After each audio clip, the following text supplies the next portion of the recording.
Bueno, ahora vamos a tener la última ponencia antes del almuerzo, estamos un poquito atrasados. Y luego le vamos a pedir que traten de volver lo antes posible, que sean bastante puntuales, porque si no estamos empezando 40 minutos más tarde y todos se lentecen. Así que si pueden después a las 14 horas estar acá, de nuevo se lo agradecemos. Ahora va a hablar el arquitecto Carlos Hernández de Venezuela, presidente y organizador del simposio realizado en Caracas, Venezuela, profesor de la Universidad Central de Venezuela, y hablará sobre la evaluación del comportamiento estructural de cubiertas textiles sometidas a variaciones en las condiciones climáticas.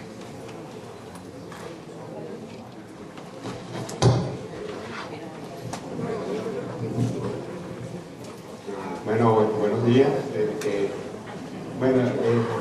En este trabajo no vamos a ver mucha estructuras pensadas como tales, no vamos a ver muchas estructuras pensadas, pero sí vamos a tocar un tema que es muy importante justamente para que estas estructuras permanezcan en el tiempo como las diseñamos inicialmente, que se relaciona con la pérdida de pretensión que sufren estas estructuras a lo largo del tiempo.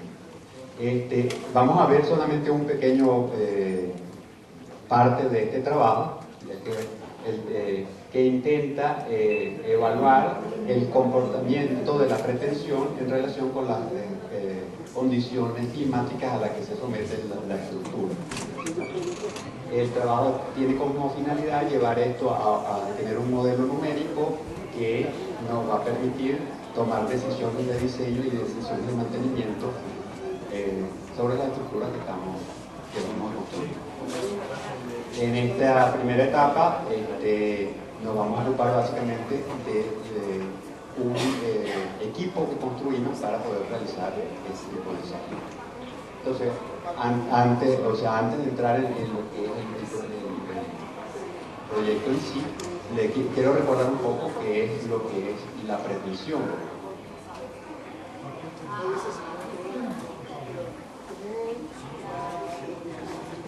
Entonces, bueno, a mí me gusta explicar la pretensión utilizando el modelo de dos cuerdas para explicar lo que es una superficie anticlástica de curvatura.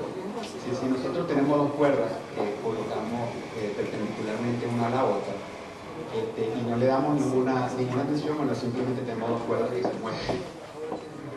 Si nosotros empezamos y traccionamos las dos cuerdas, ¿verdad?, especialmente tratando de que las cuerdas vayan en sentido opuesto, empezamos a tener que el punto de contacto entre ellas, digamos, se inmoviliza. Ya tenemos un punto que está fijo en el espacio. Si le aplicamos una fuerza a esa posición, bueno, vamos a tener una deformación de este sistema. Una deformación determinada. Si a este sistema ahora le aplicamos una mayor tracción,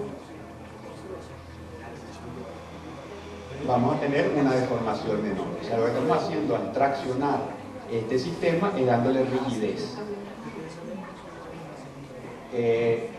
Por lo tanto, para que nosotros tengamos una membrana que tenga un comportamiento estructural, ella tiene que estar, traccionada. ¿Y cuánto estará traccionada? Estará traccionada lo necesario para que se comporte, de acuerdo a nuestro diseño de la carga que le vamos a aplicar, se comporte de la mejor manera posible.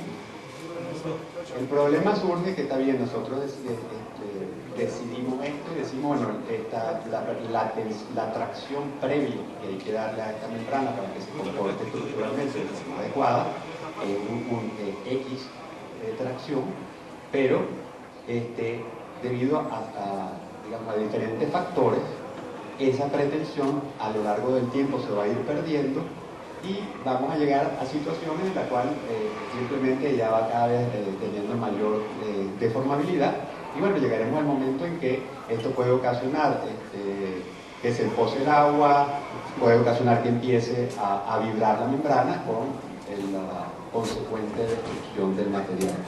Mucha gente dice, bueno, no, la membrana pierde, el sistema o la estructura al perder protección colapsará. Esto es un término equivocado, la estructura nunca va a colapsar. Simplemente va a ir relajándose, perdiendo pretensión y simplemente va a llegar un momento cuando simplemente desaparece como estructura.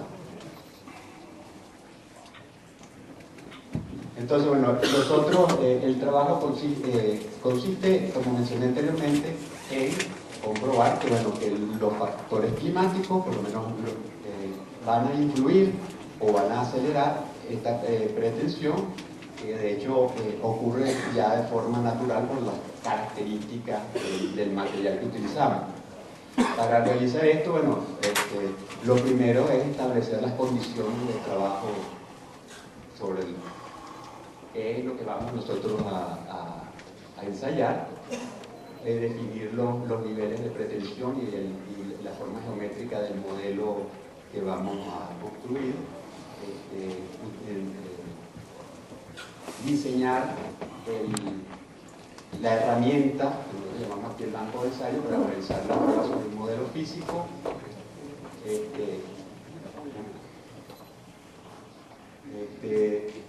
Bueno, dentro de este equipo hay que diseñar un sistema de control automatizado de los ensayos, la construcción del banco de ensayo del modelo físico, donde vamos a estudiar temperatura superficial, carga de viento, humedad superficial, y paralelamente se va a ir elaborando ya un modelo numérico que va a ser validado con los resultados experimentales que vamos a obtener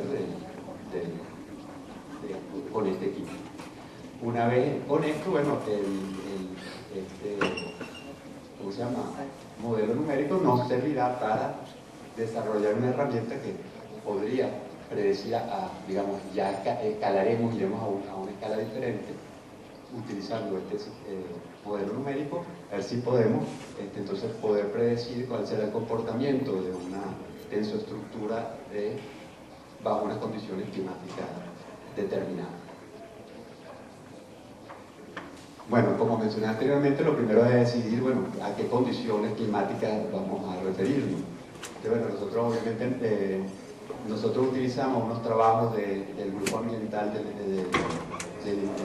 Instituto de Desarrollo Experimental de la Construcción de la Universidad Central de Venezuela, donde, bueno, ellos tienen definido unas zonas climáticas en Venezuela, que básicamente es el ámbito que estamos tocando inicialmente, y de acuerdo a eso llegamos a definir unas condiciones que en cierto modo son las condiciones extremas que se podrían obtener, bueno, que serían, bueno, cargas de viento de 75 kilos, temperaturas superficiales, estamos hablando de temperatura, no temperatura ambiental, sino la temperatura de la superficie de la membrana, hasta de 50 grados con unas condiciones de bajo nivel de viento, alta temperatura ambiental y máxima insolación. Y bueno, en las condiciones climáticas de Venezuela la humedad perfectamente puede llegar al 80%. Una vez establecido eso, bueno, se estableció, bueno, vamos a trabajar en qué tamaño de modelo, o esa tensoestructura, qué tamaño va a tener, ¿verdad? O sea, si hacemos una tensoestructura muy pequeña, vamos a tener valores difíciles de manejar. Si la hacemos muy grande, tenemos una estructura difícil de ensayar. Entonces, bueno, utilizando el programa ISI se ensayaron diferentes alternativas y se llegó a trabajar con una tensoestructura o una membrana de 1,80 m por 1,80 m. Eso nos permitía unos valores de pretensión, de deformación que podían fácilmente ser medidos.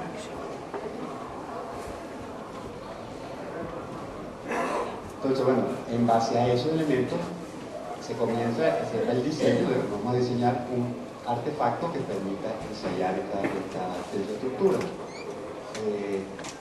Para ello, bueno, se construyó un marco poco deformable de 2 metros por 2 metros por 1,20 m de altura, que permite albergar una tensoestructura, mencioné, de 1,80 m por 1,80 m, con diferentes relaciones de flecha luz, tenemos ahí 1,5, 1,10 o 1,15. Bueno, y se escogió el paraboloide hiperbólico, pues digamos, el modelo más sencillo de tensoestructura, y además que tiene una gran simetría.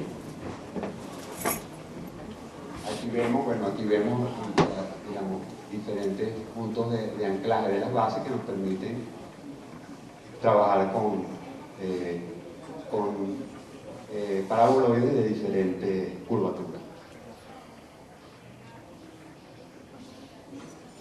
Aquí estamos viendo la estructura está compuesta por el marco básico, que es el que alberga la tensoestructura.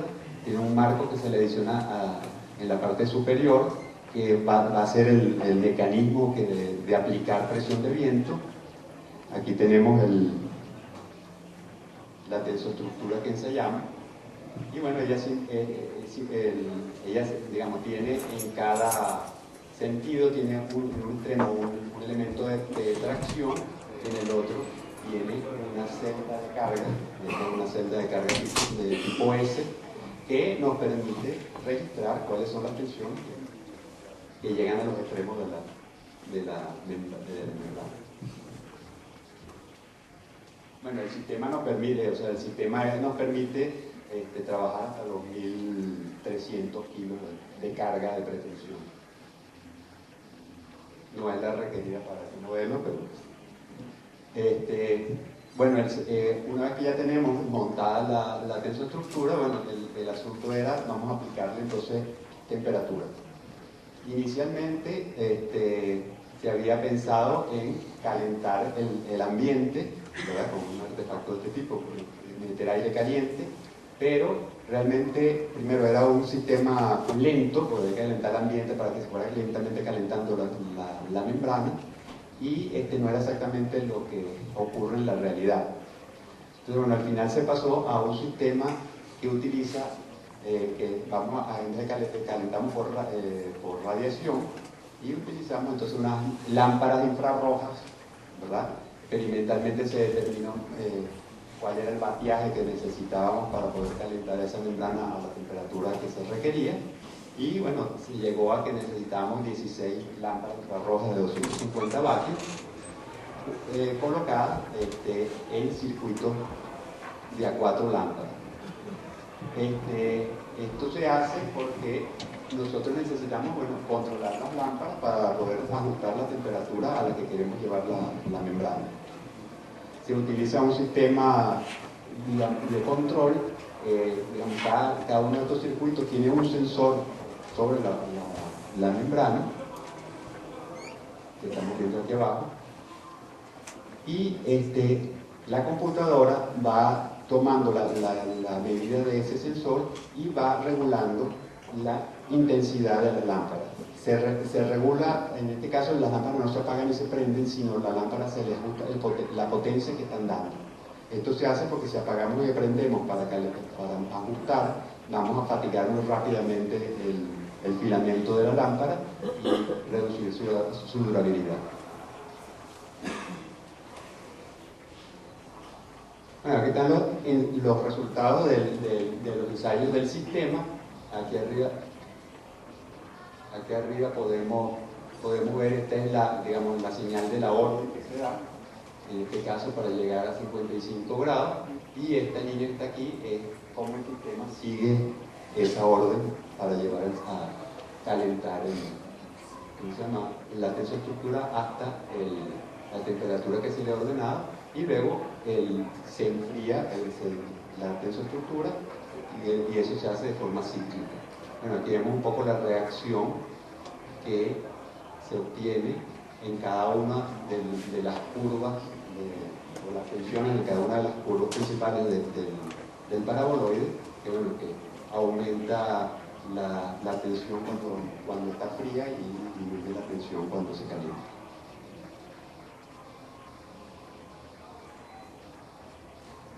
Para el sistema de aplicación de humedad, lo que se utilizó fue un aspersor controlado con un motor lineal que simplemente abre y cierra el aspersor y rocía una cantidad determinada de agua. A esto, bueno, el blanco se le colocó para proteger las lámparas, se le colocó una lámina de vidrio muy delgada por ello, que bueno, esta lámina de vidrio por supuesto va a restar parte de la energía que produce la lámpara, pero el sistema es capaz de ajustar eso. No solamente eso, sino que por ejemplo, si esto se deja abierto o cuando se prende el ventilador, digamos, hay diferencias de temperaturas en las diferentes áreas del sitio y el sistema es capaz de equilibrar todas estas diferencias y mantener una temperatura homogénea sobre la misma.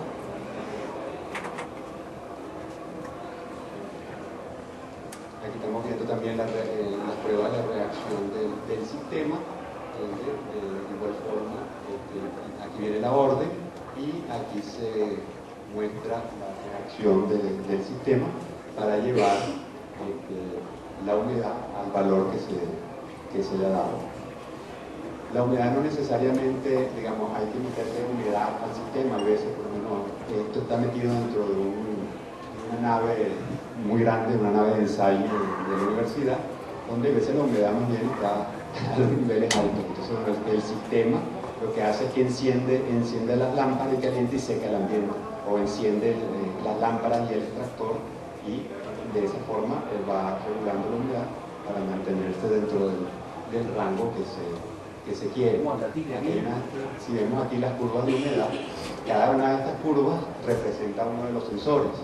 Este que está abajo, digamos, en este caso es la humedad ambiental, es un sensor externo que va registrando permanentemente la humedad exterior. Hay diferencias un poco en las respuestas de cada uno de los sensores, y esto se debe justamente a eso que el que está más cerca del aspersor, el que está más cerca del extractor, se mueven de forma diferente. Bueno, uno de los elementos más difíciles de solucionar era cómo aplicar la presión de viento sobre la membrana. Este es un esquema inicial de lo que era la idea. Bueno, ahí tratamos, se propusieron, digamos, de colgarle carga tradicional sobre la membrana, pero eso afecta a la membrana. Luego se propuso hacer una colcha de peso, de plomo, de virutas, digamos, se colgaba de una plataforma que estaba arriba y que simplemente ella apoyaba esta colcha de plomo sobre la membrana y ya le aplicaba una carga más o menos homogénea. Pero bueno, viendo este esquema, regresando al esquema inicial, que no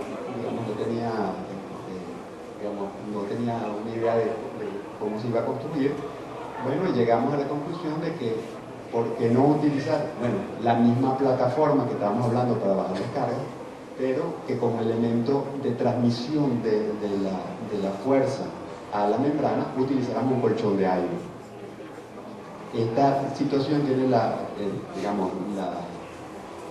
ventaja de que el colchón de aire, al haber una presión, la presión de aire es una fuerza que es perpendicular a la superficie y es homogénea en toda la superficie. Entonces, este colchón nos permitía transmitir esa fuerza de la plataforma de forma homogénea a la membrana. Para la plataforma, bueno, si observan este sistema, bueno, nosotros necesitamos una plataforma que realmente se moviera de forma vertical, no se inclinara y no se moviera lateralmente. Entonces, bueno, este sistema, ¿verdad?, evita que esa plataforma se mueva lateralmente y asegura que se mueva totalmente vertical. Bueno, aquí en este esquema vamos a ver el funcionamiento de este sistema. La plataforma baja, el colchón está parcialmente vacío, no se le ha dado presión antes. Es la plataforma la que presiona, la que produce una presión interna dentro del colchón y de esa forma transmite la fuerza a la membrana. Este sistema tiene un motor que es lineal, que es el que aplica la fuerza, tiene una celda de carga aquí en la parte inferior, que es la que nos permite registrar cuál es la fuerza que estamos aplicando. Y además descontar, todo el sistema tiene un peso y la misma celda de carga cuando sube después, cuál es el peso de este sistema y lo descuenta de la carga aplicada. El colchón, bueno, tiene un sistema donde evidentemente se le está inyectando aire de forma regular para mantenerlo inflado, porque obviamente a medida que se van haciendo los ciclos, siempre tiene una pérdida de aire. Estos ciclos, por lo menos los de viento, son ciclos muy cortos, se pueden hacer ciclos en 1 minuto y medio aproximadamente. Bueno, ya que estamos viendo un poco los ensayos del sistema.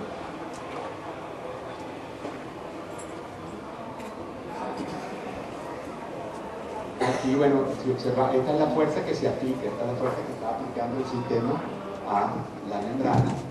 Y, bueno, estos escalones aquí son porque, bueno, inicialmente el sistema iba rápidamente aplicaba la tensión sin pararse. Lo que pasa es que el registro que se hace en la computadora lo hace cada 2 segundos y medio.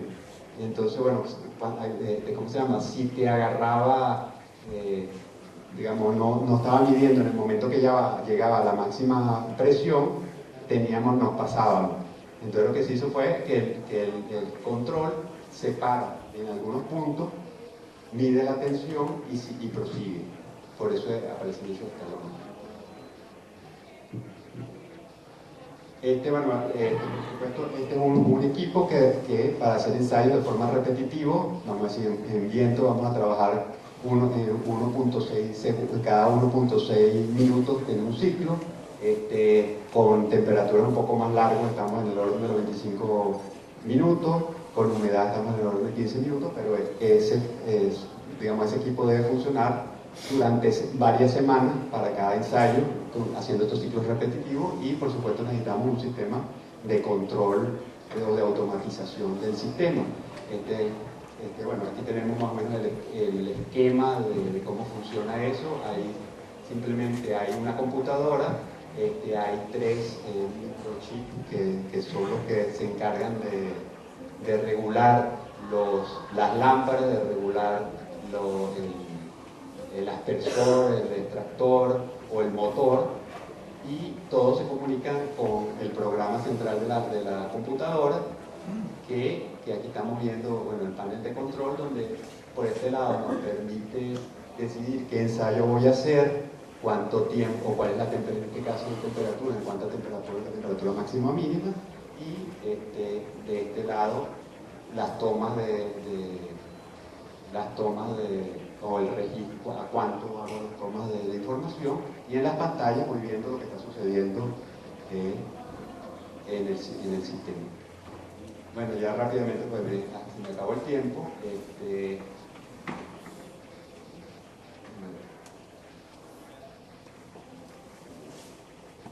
Nada, aquí estamos viendo, se van a hacer, a nivel de los ensayos, se van a hacer inicialmente 4 ensayos básicos. Uno que es el patrón, que es el que está aquí, un ensayo de viento, un ensayo de temperatura y un ensayo de humedad. Son unos ensayos que nosotros hacemos como los ensayos básicos, donde se va a determinar realmente cuál es en cuánto tiempo nosotros empezamos a tener una tendencia que se pueda mantener, ¿verdad?, de lo que está sucediendo, y de esa manera luego entrar en lo que serían hacer los ensayos de forma repetitiva. Bueno, rápidamente, estamos viendo que cuando se aplique la pretensión inicial, que se monta cuando se monta la membrana, nosotros tenemos una caída muy rápida en las primeras horas y luego en los primeros días, pero esa tendencia se empieza a estabilizar más o menos a los 6 días de duración, y se mantiene como una línea con pendiente constante, que nos imaginamos que a lo largo de mucho tiempo seguirá disminuyendo esa pendiente. Pero nosotros lo que queremos es ver un poco cuáles son las tendencias, cuáles son las pendientes. Esto es el material sin aplicarle nada, o sea, solamente está bajo las condiciones del banco de ensayo. Por eso digo que este es nuestro patrón. Luego vamos a comparar ahora cuando le aplicamos temperatura, cuál va a ser los ensayos se hacen una vez determinado esto. Los ensayos comienzan, este proceso se repite en todos los ensayos, y los ensayos comienzan cuando estamos dentro de este rango. Y lo que vamos a comparar es las pendientes de, digamos, la diferencia de pendientes entre si le aplico temperatura o si dejo el material sin afectarlo de ninguna forma. Bueno, el trabajo está más o menos a este nivel. Yo me acabó el tiempo, así que muchas gracias.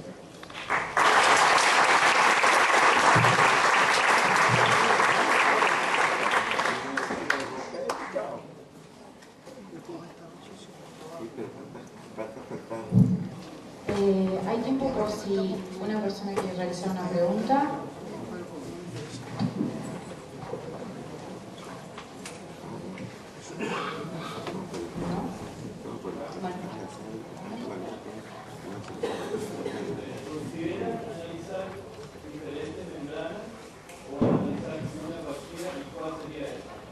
Mira, sí, en una forma inicial estamos trabajando con una sola membrana, en el sentido de, bueno, estos son ensayos muy costosos, en el sentido de que son muy largos, bueno, y cada uno requiere una membrana para ello.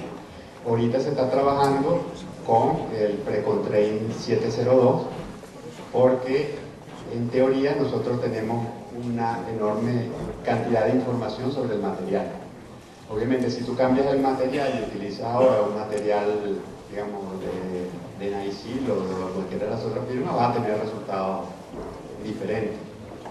Pero bueno, en principio, lo que se quiere primero ver si realmente las condiciones climáticas afectan de forma apreciable la pérdida de pretensión, y dos, empezar a construir, bueno, ya se está construyendo el instrumento numérico, ¿verdad? Validarlo con esta información y después, bueno, llegar a un momento donde el instrumento numérico sirva para entonces ir a, digamos, a ensayar otro tipo de cosas.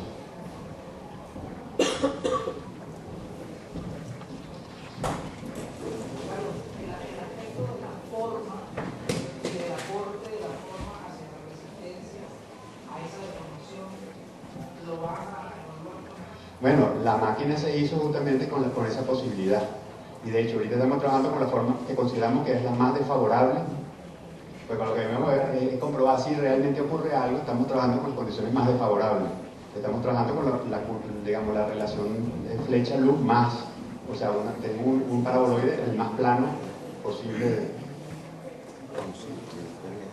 porque asumimos que es el que va a sufrir más pérdida de pretensión. Bueno, agradecemos entonces al señor Hernández. Tenemos el tiempo ahora.